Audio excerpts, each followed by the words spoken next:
শয়তান যখন বলতেছেন আল্লাহ তোমার গোলামকে সামনে দিয়ে আক্রমণ করব, পেছন দিয়ে আক্রমণ করব, ডান দিক দিয়ে আক্রমণ করব, বাম দিক দিয়ে আক্রমণ করব, যখন এই কথাগুলো বলতেছে আমার আল্লাহ তাআলা শয়তানের জেহেন থেকে ভুলাই দিয়েছেন, খবরদার উপরের কথা বলেও না, তুমি সামনে থেকে আক্রমণ করবা, পেছন দিয়ে করবা, ডান দিয়ে করবা, বাম দিয়ে করবা। আর আমি আল্লাহ তাআলা আমার কাছে যখন আমার বান্দা উপর দিকে হাত উঠাবে, আমি আল্লাহ তাআলা ওদের জীবনের গুনাহ খাতাগুলো ক্ষমা করে দিব। তাহলে আল্লাহ বড় না শয়তান? আল্লাহ না শয়তান? আমরা তাহলে আল্লাহর পক্ষে নাকি শয়তানের পক্ষে? শয়তানের পথ বাম পথ, শয়তানের পথ বাম পথ, আল্লাহর পথ ডান পথ। সুতরাং আমরা ডান পথে চলতে চাই, বাম পথে চলতে চাই না, ঠিক না? আমার সাদুল্লাহপুরের যুবকেরা, আমার মারুফ বিল্লাহ, আমার নূর ইসলাম সহ আমার প্রিয় ভাই সহ এখানে আমরা যারা বসেছি, আমরা সবাই ডানের পথে, বামপন্থী আমরা হতে চাই না, ডানপন্থী হতে চাই, ঠিক কিনা? জীবনে অনেক অন্যায় করেছি, সব বাদ দিয়ে দিব আজকে। আগে পর্দায় নারী থাকতো না, আজকে থেকে পর্দায় থাকতে চাই, ঠিক কিনা? আগে মানুষ সুদ খেত, ঘুষ খেত, অন্যায় করত, অপরাধ করত, পাপাচারিতা করত, আমরা এগুলো করতে চাই না। আমরা একমাত্র আল্লাহর কোরআন অনুযায়ী জীবনকে করতে চাই। কারা কারা রাজি আছেন দুহাত তুলে আল্লাহকে দেখায় দেন। লিল্লাহি তাকবীর। আল্লাহ আমাদের হাতগুলো কবুল করেন, পড়েন আমিন। আমার সাদুল্লাহপুরের মুসলমানেরা, শিবগঞ্জের মুসলমানেরা, ও আমার বগুড়ার ভাইয়েরা, আল্লাহ আপনাদেরকে ডেকে ডেকে বলছেন। কাদেরকে ডেকেছেন? আমাদেরকে ডাকছেন। কে ডাকছেন? জবান খুলে বলুন না, কে ডাকছেন? সূরা আলে ইমরান দুখানা আয়াতে কারিমা আমি পড়েছি। এই দুখানা আয়াত যদি নিজের জীবনে বাস্তবায়ন করা যায়, আল্লাহর কসম করে বলছি, ওই বান্দা জাহান্নামের নাম থেকে, জাহান্নামের কাতা থেকে নাম কাটিয়ে জান্নাতের কাতারে নাম লেখাতে পারবে ইনশাআল্লাহ। বলেন আল্লাহ তাআলা আপনাদের ভুলগুলো দেখে, আমাদের ভুলগুলো দেখে, বেনামাজি দেখে, বেসুদ, সুদ দেখে, ঘুষ দেখে, অপরাধ দেখে মালিক বড় কষ্ট পেয়ে আমাদেরকে কেমন যেন দমকের স্বরে বলতেছে, ওয়া কাইফা তাকফুরুন, ওয়া কাইফা তাকফুরুন, কেমন, কিভাবে ও গোলাম, কিভাবে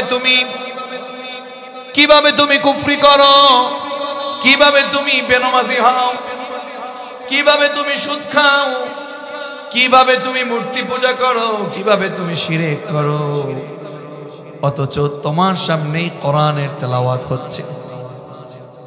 কথা বলেন না কেন? আরে আপনারা, আমার সামনে কোরআনের তেলাওয়াত হয়, আবার আমরা বেনামাজি হই, সুদ খাই, ঘুষ খাই, দাড়ি চাচি, রাসূলুল্লাহর সুন্নাহ মোতাবেক জীবনকে না গড়ে অন্যায় অপরাধের পথে চলছি, বেহায়াপনার পথ ধরছি, গান বাজনা, বেহায়াপনা, বেলজ্জাপনার পথে ঢুকছি। আপনি আমি খুশি হলেও, শয়তান খুশি হলেও বেজার হয়ে যান। একজন আওয়াজ করে বলুন না তিনি কি? আল্লাহ ইমানদারদেরকে ডেকে জন্য বলেন, ওয়া কাইফা তাকফুরুন। আল্লাহু আকবার পড়বেন না? জবান খুলে ওনাকে খুশি করার জন্য বলেন না আল্লাহু আকবার। যুবকের আওয়াজ কমে গেছে, মুরব্বী বাবাজির একটু আওয়াজ করে বলেন তো আল্লাহু আকবার। এবার মুরব্বী যুবক সবাই মিলে আল্লাহকে খুশি করার জন্য পড়ে তো আল্লাহু আকবার। আল্লাহ তাআলা বলছেন, ওয়া কাইফা তাকফুরুন।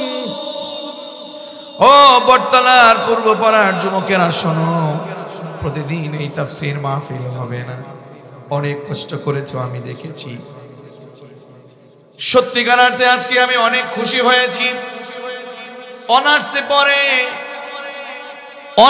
পড়ে, আলিমে পড়ে, ফাদিলে পড়ে, ইন্টারমিডিয়েটে পড়ে, 7-8-এ পড়ে, এই সকল বাচ্চারা যুব সমাজ গড়ে মুরব্বীদেরকে সামনে রেখে তাফসীর মাহফিল করেছে।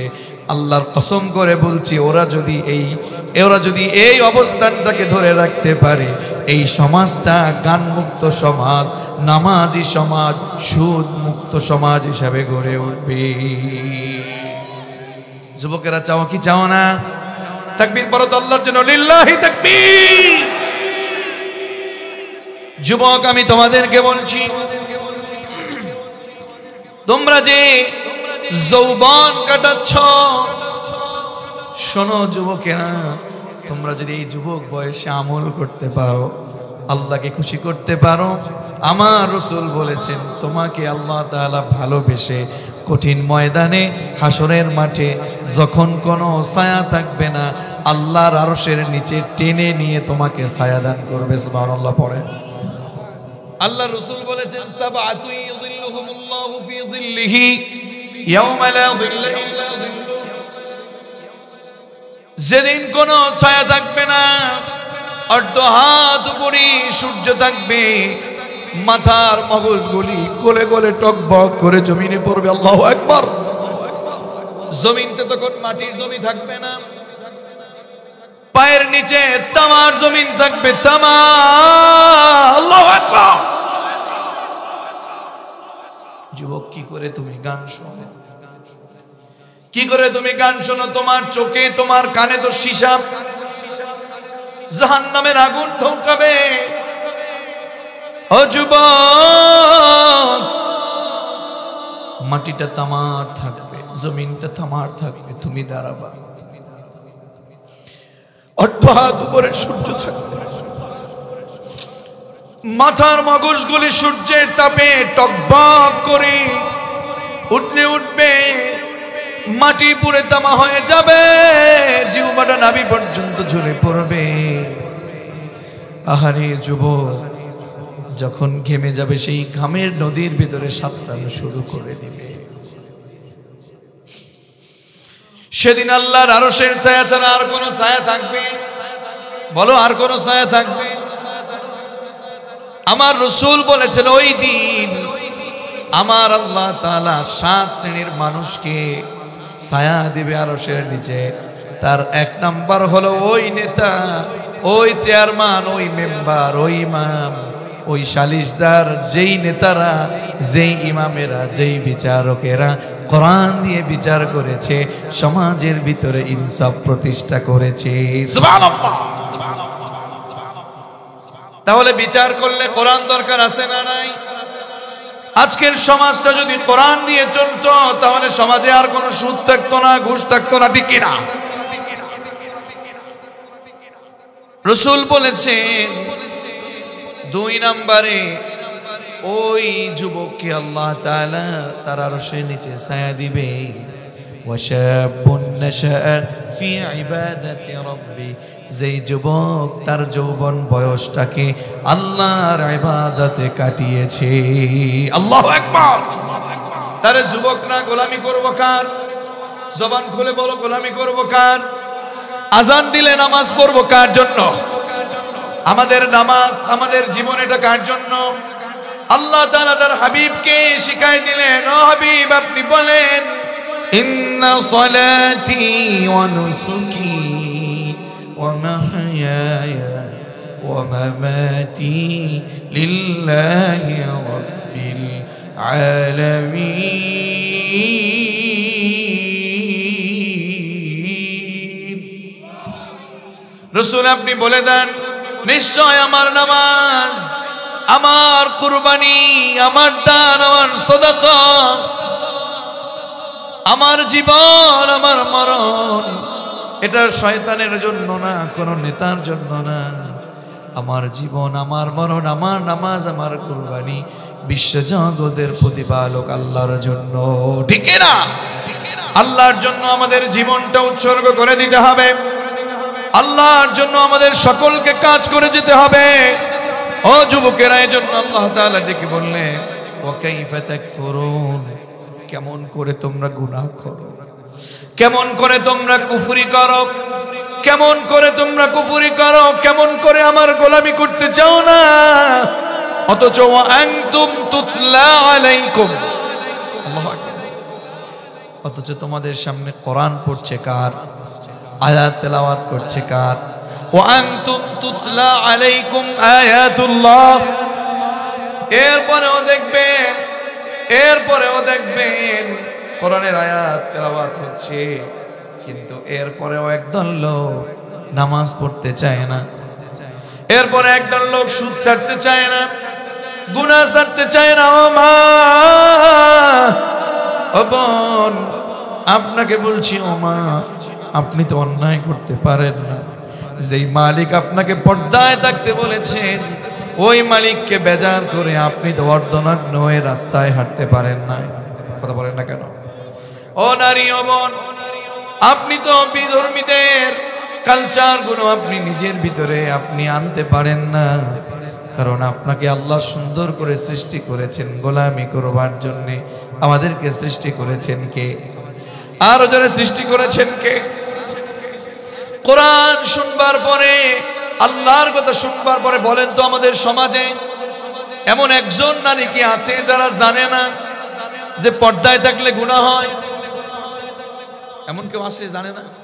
কথা বলেন না কেন? গান শুনলে গুনাহ হয় এটা জানে না এমন করে নারী আছে নাকি? আছে কেউ? স্বামী বাদ দিয়ে পর পুরুষের সাথে হাসি তামাশা করলে গুনাহ হয় এটা জানে না এমন কোন নারী আমাদের সমাজে আছে নাকি? ভাই আছে নাকি? একজনও নাই। যুবক বলছ, এমন কোন যুবক কি জানে যে নামাজ না পড়লে গুনাহ হয় না? এটা কিন্তু জানে না। জানে? যুবকরা সবাই জানে নামাজ না পড়লে গুনাহ হয়, সুদ খেলে গুনাহ হয়, ঘুষ খেলে গুনাহ হয়, গান শুনলে গুনাহ হয়, শয়তানি কাজগুলো করলে গুনাহ হয়, মিথ্যা কথা বললে গুনাহ হয়, গীবত করলে গুনাহ হয়, অসত্য পথে চললে গুনাহ হয়, মিথ্যা নেতার পিছনে হাঁটলে গুনাহ হয়, আলেমদের বিরোধিতা করলে গুনাহ হয়। এরপরেও কোরআন শোনার পরেও যারা করে, বুঝতে হবে ওদের কলবটা মরে গেছে, ওদের অন্তরটা পচে গেছে, ওদের অন্তরটা নষ্ট হয়ে গেছে। কল পচে যাওয়ার কারণে, কলটা নষ্ট হয়ে যাবার কারণে, কল মরে যাওয়ার কারণে, চোখের পানি শুকিয়ে যাওয়ার কারণে আজকের সমাজে ওরা অন্যায়গুলো করছে। ঠিক কি না?